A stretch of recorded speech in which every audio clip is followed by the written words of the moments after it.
आपने Indian Railways की कई सारी कहानियाँ सुनी होंगी, बट ये कहानी थोड़ी अलग है। ये कहानी एक सच्ची घटना पर आधारित है, जो कि आज से करीब 16 साल पहले की है।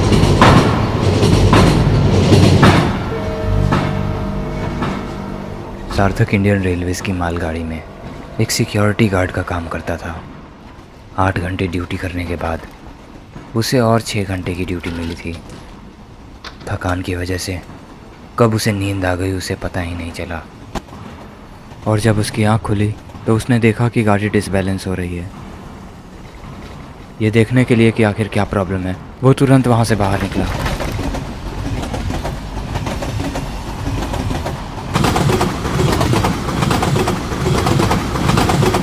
हेलो हेलो सर, गाड़ी को रोक दिया जाए, यहाँ प्रॉब्लम हो गई है। क्या क्या आप मेरी आवाज़ सुन पा रहे हैं? प्लीज़ सर, ट्रेन को तत्काल स्लो किया जाए। Hello hello hello.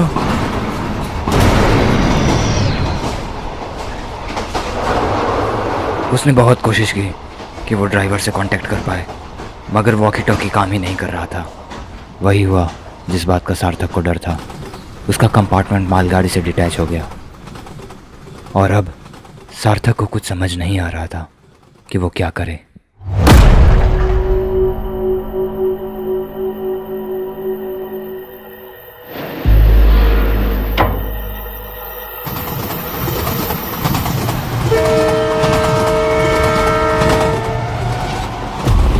मालगाड़ी बहुत तेज़ी में आगे बढ़ते हुए जा रही थी, और सार्थक की बोगी डुलते हुए पीछे पीछे आ रही थी।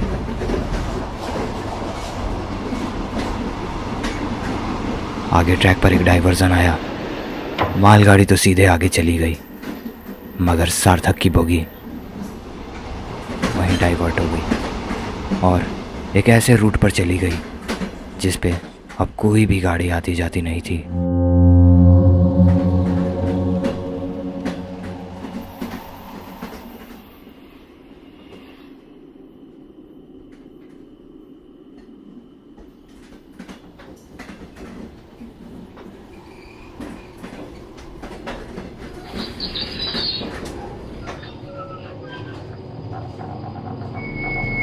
ये जगह रात के वक्त में बेहद डरावनी और सुनसान लग रही थी। अब क्या करूं मैं?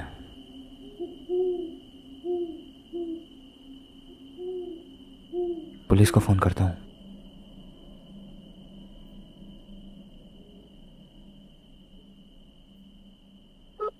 सार्थक के पास लास्ट ऑप्शन यही था कि वो रेलवे पुलिस फोर्स को कॉल करे और उन्हें मदद के लिए बुला ले,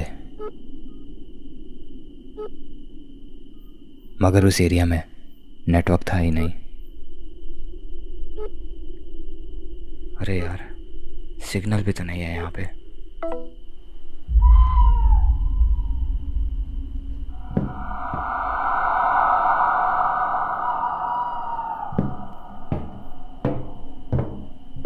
ये चेक करने के लिए कि आसपास में नेटवर्क आ रहा है कि नहीं, सार्थक गाड़ी से नीचे उतर गया। साला किस्मत ही खराब है मेरा।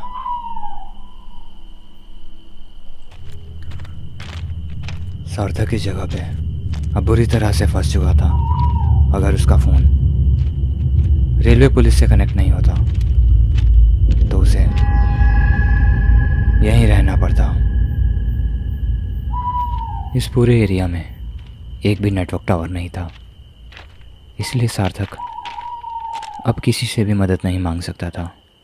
असल में वो यहाँ ट्रैप हो चुका था। लास्ट ऑप्शन उसके पास यही था कि वो चुपचाप जाकर अपने कैबिन में सो जाए और सुबह होने का इंतज़ार करे।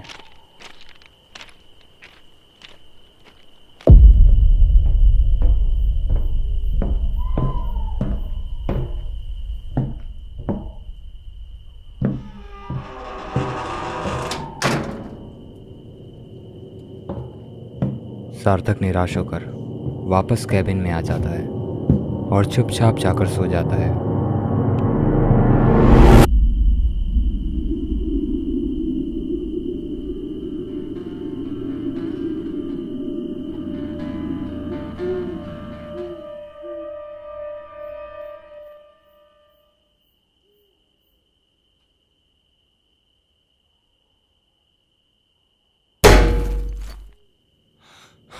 सार्थक अभी सोया हुआ ही था, तभी अचानक से कैबिन के दीवार पे एक जोरदार पत्थर की आवाज़ आई, जिसकी वजह से उसकी नींद खुल गई। कौन है?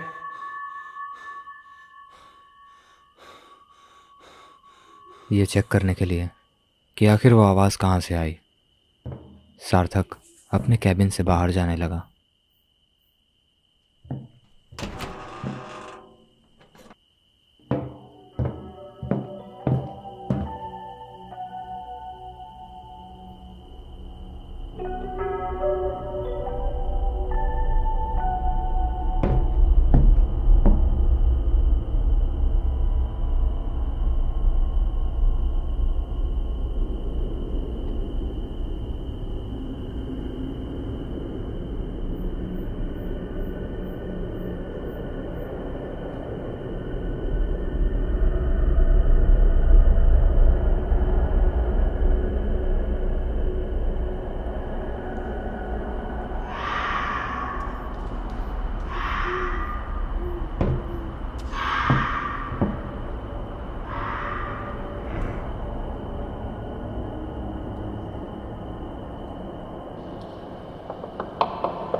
हे, कौन हो तुम?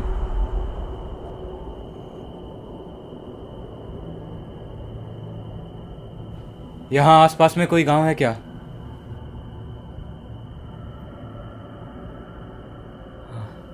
लगता है कोई पागल है। अरे बहरे हो क्या?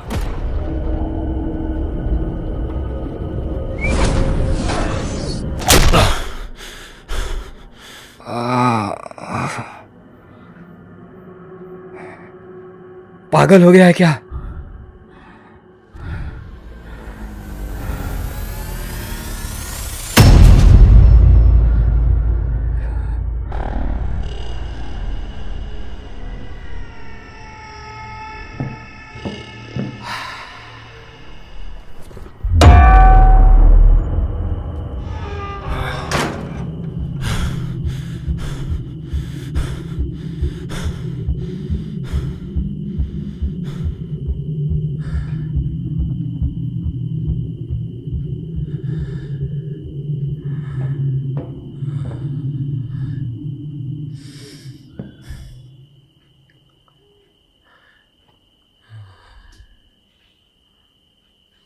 सार्थक अंदर बैठकर यही सोच रहा था कि कैसी मुसीबत उसके गले पड़ गई है।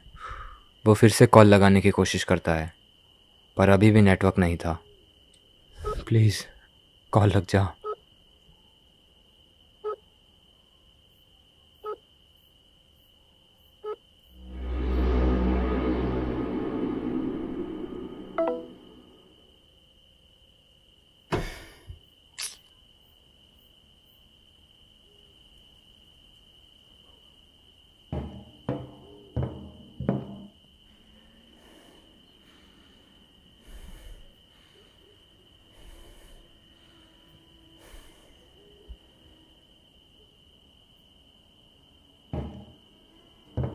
सार्थक दरवाज़ा खोलकर ये देखना चाहता था कि वो आदमी यहाँ से गया या नहीं, मगर उसने दरवाज़ा नहीं खोला क्योंकि उसे डर था कि उसके साथ कुछ गलत ना हो जाए।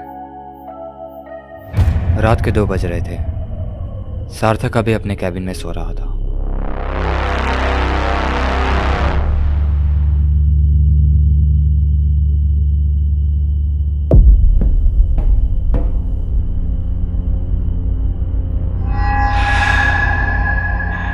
सार्थक को लगा कि वो इंसान अब जा चुका है, इसीलिए वो आराम से सोया हुआ था, पर वो वापस आ गया।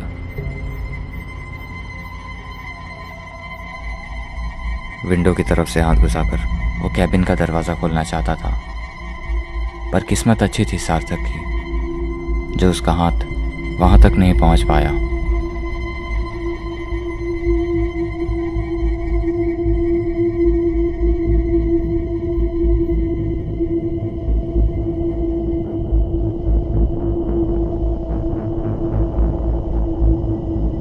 वो फिर से वापस आया, पर इस बार उसके हाथ में पत्थर था। उसने वो पत्थर सीधा सार्थक की ओर चला दिया। हे भगवान, ये तो वापस आ गया। सार्थक अब बहुत बड़ी मुसीबत में फंस चुका था। उसे समझ नहीं आ रहा था कि वो क्या करे।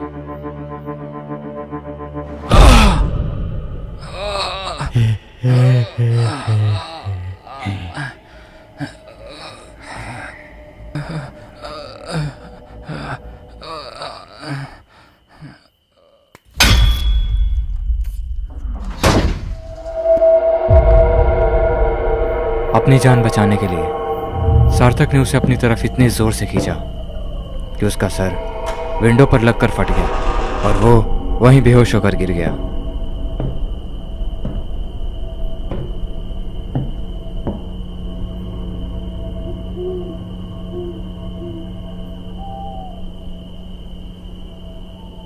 बहुत फुदक लिया तूने। कल सुबह तक तू जेल में होगा।